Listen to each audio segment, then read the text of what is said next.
merupakan kebutuhan dasar manusia karena menentukan kesehatan dan kecerdasan. Indonesia sendiri memiliki potensi pertanian yang besar dan terus berupaya meningkatkan ketahanan pangannya. Mendorong produktivitas tanaman pangan nasional, salah satu upayanya adalah menjaga ketersediaan dan aksesibilitas bagi para petani. Lantas, apakah pupuk bersubsidi sudah tepat sasaran? Pupuk subsidi diberikan pada semua petani, termasuk petani lembaga masyarakat desa kita.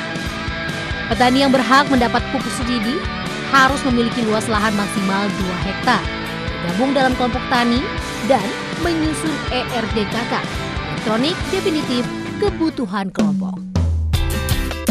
Tahun 2025, alokasi subsidi pupuk yang diberikan pemerintah sebanyak 9,5 juta ton. Mulai 1 Januari 2025 pun, petani sudah bisa membeli pupuk dengan harga head yang ditetapkan pemerintah. Sementara pupuk subsidi 2025 diberikan untuk komoditas padi, jagung, kedelai, cabai, bawang merah, bawang putih, tebu, kakao, kopi, dan singkong.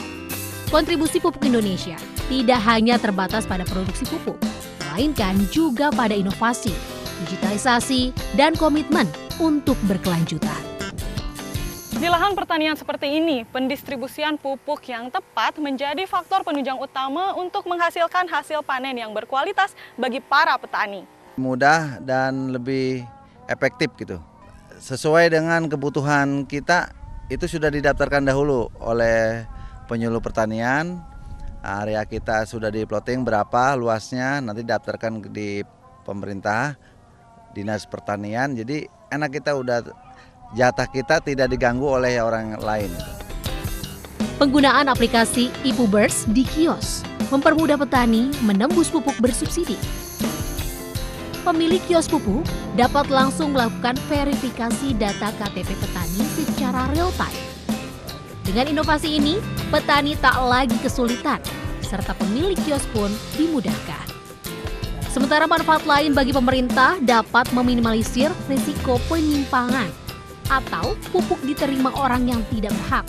Data penerima dapat diverifikasi dengan lebih akurat dengan meningkatkan transparansi penyaluran pupuk bersubsidi.